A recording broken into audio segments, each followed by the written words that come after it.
Olá, você está no Visão Parlamentar e eu convido você a conhecer o que pensam e o que fazem os deputados estaduais mineiros. Neste programa, eu converso com o deputado Charles Santos, do Republicanos, coordenador da Frente Parlamentar de Prevenção ao Suicídio, à Depressão e à Automutilação.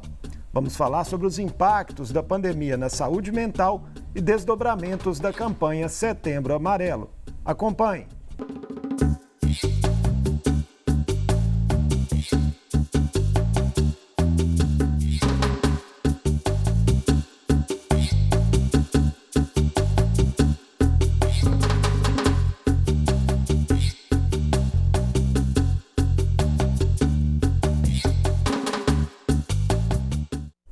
Deputado Charles Santos, é um prazer recebê-lo no Visão Parlamentar. Marco Antônio, eu que agradeço pela oportunidade, cumprimento aqui aos nossos telespectadores, todos que nos acompanham pela TV Assembleia, estamos à disposição. Deputado, a Comissão de Saúde da Assembleia debateu recentemente questões relativas aos suicídios e aos impactos da pandemia na saúde mental. De acordo com dados divulgados pela Associação Brasileira de Psiquiatria, os casos de suicídio passam de 13 mil por ano no país.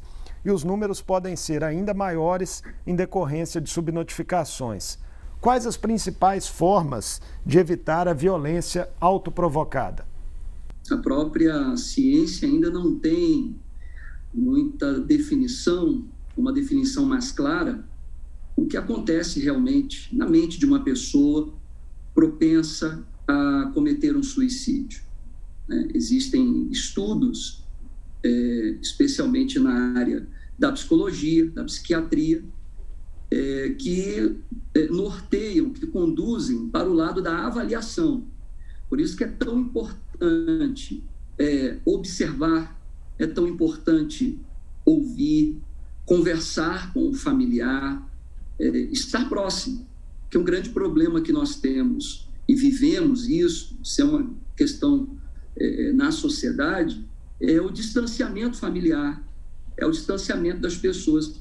E a gente até se depara com um paradoxo, porque o isolamento social, que lá num primeiro momento colocou todo mundo, pais, filhos, marido, esposa, dentro da mesma casa, mas ao mesmo tempo tão distantes, porque os pais não observando os filhos, o marido não observando a esposa, determinados gestos, ações, pensamentos, palavras, porque a pessoa que está propensa a um ato suicida, ela vai dando sinais, E por isso que nós temos trabalhado muito nesse sentido aqui, da valorização da vida, da minha e da vida do meu próximo, porque eu preciso também estar bem para poder ajudar e enxergar e socorrer, fazer algo pelo meu próximo, especialmente se ele está manifestando alguma ideação suicida.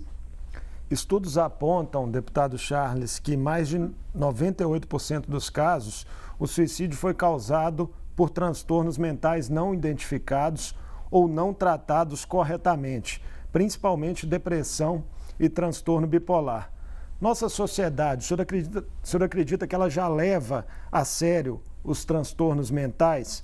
O que podemos fazer para melhorar a identificação e o acompanhamento desses casos? Eu acredito que ainda existe um grande tabu, Existe um grande tabu. Eu vou lhe dar um exemplo aqui. Porque nós idealizamos aqui, junto com a deputada Celise Laviola, deputado professor Cleiton, a Frente Parlamentar de Enfrentamento à Automutilação, Depressão e Suicídio. Porque eu trouxe para o parlamento um exemplo vivido na minha própria casa comigo. Aos 11 anos, eu disse para minha mãe, assim, eu tinha 11 anos de idade, eu disse, mãe, eu estou com a vontade de morrer. Eu disse isso para ela. E eu sentia um amargo, enfim, um vazio muito grande dentro de mim. E o que eu ouvia, não estou aqui criticando minha mãe, obviamente, mas a minha mãe dizia, isso é bobeira, isso é coisa da sua cabeça, isso é coisa de um menino de 11 anos, está na puberdade, enfim. existe ainda na sociedade essa grande barreira, né? E a ciência, ela tem trabalhado também no sentido de quebrar esse tipo de tabu, falando sobre o tema, trazendo à tona, falando mais sobre a depressão. E aí entra, no nosso entendimento aqui, a atuação do poder público, que precisa oferecer melhores condições à sociedade, acesso a atendimentos, acompanhamento, coisa que não acontece hoje, Marco Antônio.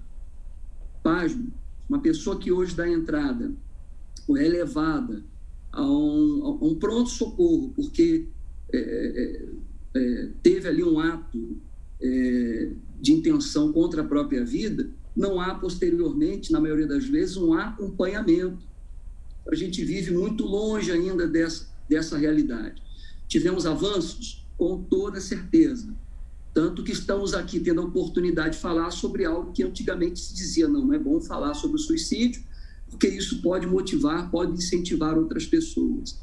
Mas, na verdade, é o contrário. A gente precisa trazer o tema à baila, falar, debater, discutir e, sobretudo, ouvir e ajudar. Quando o senhor fala no papel do Estado, então, são necessárias, na sua visão, modificações no Sistema Único de Saúde, no sentido de se aprimorar a estrutura de atendimento específica para esses casos. E quem afirma isso são os próprios atores da saúde. Então, você conversa hoje com médicos, com enfermeiros, eles mesmos, por conta das suas limitações e com o advento da pandemia, né, a gente teve aí um recrudescimento dessa questão do suicídio, da depressão. Os profissionais da saúde não dão conta. Eles não dão conta. O máximo que conseguem fazer é o atendimento a uma pessoa que chega ali, alguém que se automutilou ou que tentou contra a própria vida, mas posteriormente não existe um acompanhamento. E nós entendemos que o próprio Estado hoje não investe nisso. Quando você pega aí a quantidade de leitos que estão disponíveis e o alto índice de pessoas que precisam do acesso a um tratamento para a saúde mental, você fica completamente contrariado, porque é injusto. São pouquíssimos leitos para muitas pessoas precisando de ajuda. A Organização Mundial de Saúde aponta que o suicídio é a terceira causa de morte entre jovens de 15 a 29 anos. Aqui no Brasil, deputado Charles, o Ministério da Saúde relata que nos últimos anos a taxa de suicídios teve uma curva crescente no que diz respeito aos jovens negros, enquanto se manteve estável entre os não negros. É possível identificar claramente grupos sociais mais vulneráveis ao suicídio? Eu acredito que sim, né? Até com base nesses dados, nessas estatísticas, eu acredito que é possível sim, embora você tenha dados também de pessoas que você não esperava aquele tipo de ação, aquele tipo de gesto. Você encontra um alto índice de tentativas de suicídio entre pessoas de família, pessoas que você olha para o histórico, pessoas que têm uma boa condição econômica, têm uma família estruturada, têm um bom emprego, né? Pessoas que têm uma vida estabilizada. E aí depende, na verdade, aí da questão de cor, de pele, etc. O que, no meu entendimento, precisa ser feito é a ação do Estado. A ação do Estado. O Estado é responsável por isso, no sentido de conscientização. Há pouco investimento na área da saúde, há pouco investimento na conscientização da importância da atuação da família para o combate e o enfrentamento. E aí, obviamente, você, como bem disse aí, tem dados, nós temos dados importantes, sim, nesse sentido de negros, pessoas também que sofrem bullying nas escolas. Você tem a questão aí de pessoas que são maltratadas por orientação sexual, e tudo isso a pessoa vai deixando na sua mente, no seu interior, não conversa, não busca ajuda, e aí, infelizmente, fazem parte dessas tristes estatísticas, né? Você falou da quantidade de suicídios aqui no Brasil, mas levando em consideração que a cada 40 segundos alguém comete suicídio, então você tem aproximadamente 800 mil pessoas no mundo. É um número assim assustador e que nós trazemos aqui, mas no sentido de esclarecer, de falar que tirar a vida não é a melhor saída. Eu tenho batido nessa tecla. Viver é a melhor opção. Existe uma saída, existe uma solução, Marco Antônio. Por essa razão, nós não temos medido esforços aqui para atuar nesse sentido. A política estadual de valorização da vida tem como diretrizes, deputado Charles, a disponibilização de espaços de escuta das demandas emocionais dos alunos da rede pública, o envolvimento das famílias, a notificação dos casos suspeitos ou confirmados de violência autoprovocada, dentre outras questões. Uma proposta de sua autoria, o PL 2764, de 2021, visa expandir essa política para incluir também a rede particular de ensino. A escola é um local importante para identificar o sofrimento mental de crianças e adolescentes e como deve ser feito o acolhimento nesse ambiente. A lei ela é composta por 9 diretrizes, eu não vou entrar aqui no detalhe das 9, mas o mote do nosso projeto lá e agora da lei é fazer o envolvimento, Marco Antônio, na sociedade da escola. E aí, quando eu falo escola, estou me referindo ao profissional da educação, que, no meu entendimento, ele é partícipe da vida do aluno. Ele não pode simplesmente lecionar, ele é partícipe. Muitas das vezes o professor é um colega, é um amigo, conhece os pais. Então, se ele percebe qualquer ato, qualquer gesto, qualquer sinal por parte do aluno, né, e muitos hoje camuflam esses sinais, por exemplo, os jovens estão usando pulseiras, roupas compridas para encobrir o braço ferido, o braço cortado. Mas se o professor, se o diretor, se o coordenador, aquele profissional de educação, ele percebe qualquer sinal, ele tem por obrigação comunicar aos pais, comunicar ao Estado. Por sua vez, a escola abrirá as portas para palestras, para trazer a família, né? Trabalhos de conscientização, grupos de apoio também poderão ir às escolas, a convite da mesma, obviamente, para palestrar sobre o tema. Então, o objetivo é descortinar. Como eu disse lá atrás, é quebrar esse tabu e, no final de tudo isso, como diz aí o caput da lei, valorização da vida. Porque um jovem deprimido, um jovem que está aflito, angustiado e não busca ajuda, né? Até onde esse jovem chegará? Então, essa é a nossa preocupação com a nossa juventude. Deputado Charles, como nós já conversamos aqui, né, a pandemia de Covid-19 trouxe muitas consequências para a saúde mental dos brasileiros. Quais as principais, na sua avaliação, e se existe mesmo uma correlação direta do agravamento de quadros aí de transtornos mentais com o aumento das taxas de suicídio? Olha, você tem um conjunto de problemas, né? Você tem aí, como eu já disse anteriormente, mesmo a família, né? Quando veio lá o isolamento, a família junto, a família próxima, mas ao mesmo tempo divididas, talvez pelo advento da tecnologia. Hoje cada um está no seu celular, em outras palavras, cada um está no seu quadradinho, no seu mundo. As famílias se assentam à mesa para fazerem suas refeições, isso quando acontece, né? Mas cada um está com o seu celular, olhando uma notícia, olhando a rede social, não existe mais o olho no olho, né? Paralelo também ao advento da pandemia, nós tivemos graves problemas econômicos, uma alta taxa de desemprego, falência, muita quebradeira, né? E isso possivelmente trouxe aí graves problemas para a sociedade, né? Como eu disse, houve um recrudescimento da taxa de suicídio nesse período, justamente por conta desse conjunto de problemas.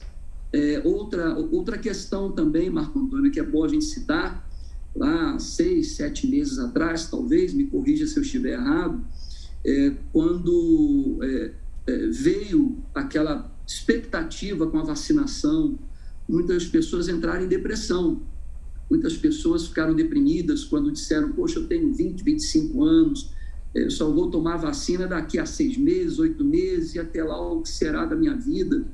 Então, um conjunto de coisas, né? A gente vive numa sociedade ansiosa, uma sociedade preocupada, muito preocupada com o futuro, com o amanhã, essa instabilidade toda trazida para dentro do ser humano não faz bem. Pesquisa do Fórum Brasileiro de Segurança Pública, deputado Charles, mostra também que a violência doméstica foi agravada pela pandemia, o que implicou em um convívio mais longo das vítimas com os agressores e maior isolamento das redes de proteção. Este é um dos fatores da piora da saúde mental. É necessário pensar também em novas formas de combater a violência doméstica? Sem dúvida, sem dúvida. Ali no auge do isolamento, nós tivemos aí picos, especialmente nas grandes capitais, Belo Horizonte, São Paulo, Rio de Janeiro, tivemos um pico da violência doméstica, né? Porque o agressor passou a conviver quase que 24 horas com o agredido, né? Com a vítima da violência. E quando não, a vítima ainda tinha a possibilidade de pegar um telefone, de ligar, de pedir socorro, mas como fazê-lo com o agressor dentro de casa, né? E junto com a violência, vem aí desde altas taxas de homicídio, de feminicídio, né? E as altas taxas também de suicídio, né? E foi pensando nisso, Marco Antônio, se assim você me permite, que aqui na Assembleia nós apresentamos uma proposta no sentido de oferecer uma ferramenta de defesa à vítima da violência doméstica. Aí nós não incluímos somente a mulher, que, no meu entendimento, infelizmente, o principal ator, né? Principal vítima. Mas nós temos também dados aí de idosos, crianças, adolescentes, que também foram vitimados, especialmente nesse período de isolamento. E aí apresentamos um projeto de lei aqui, junto com o deputado Mauro Tramonte, e que é lei no Estado, e que faz com que, determina com que os síndicos, administradores de condomínios, tenham que comunicar à Força de Segurança Pública toda a violência percebida, mesmo que posteriormente tenha tomado conhecimento ali na área do condomínio. É uma ferramenta, quer dizer, a gente está dando voz, né, para que alguém também faça essa defesa da vítima da violência.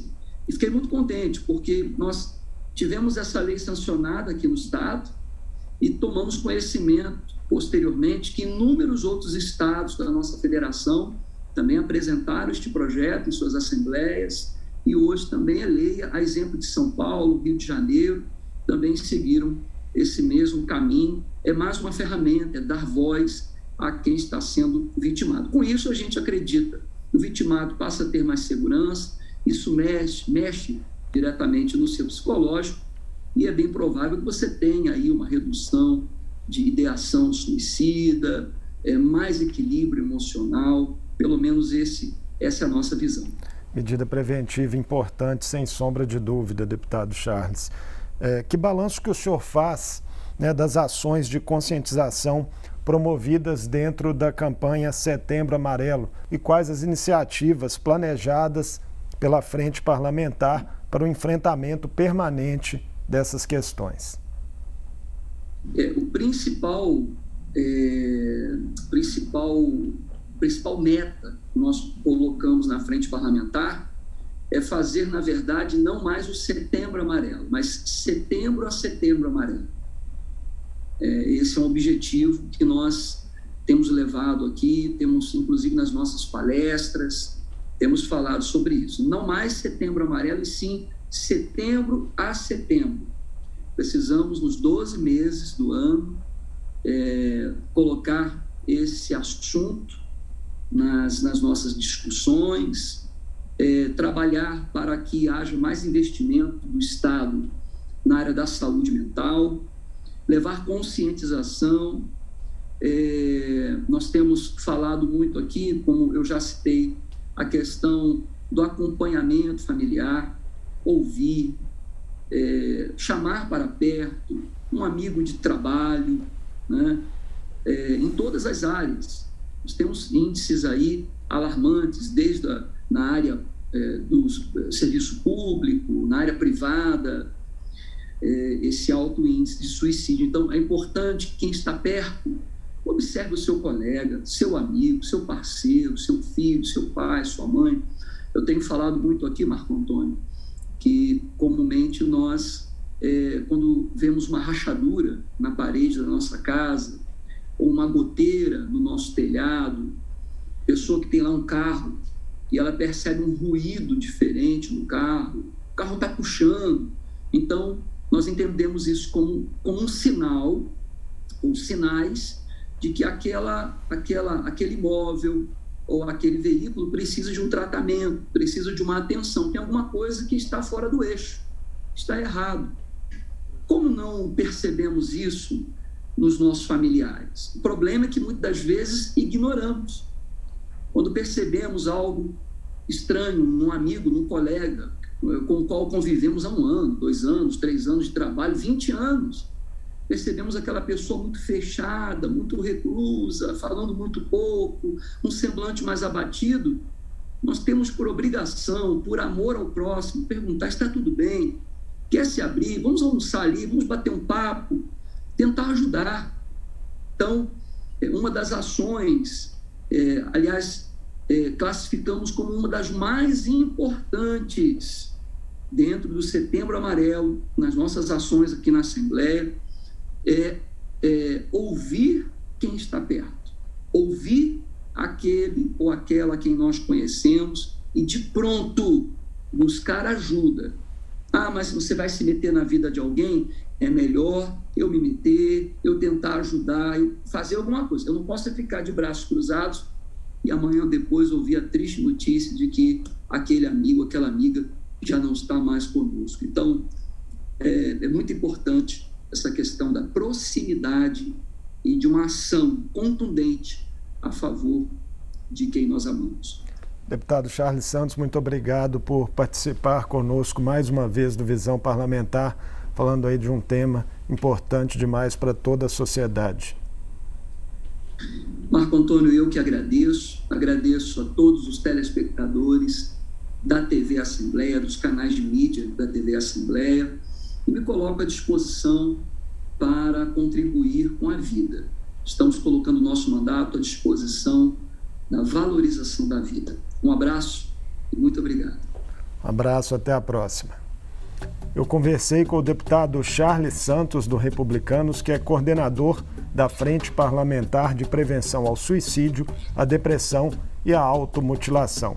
Falamos sobre os impactos da pandemia na saúde mental e desdobramentos da campanha Setembro Amarelo.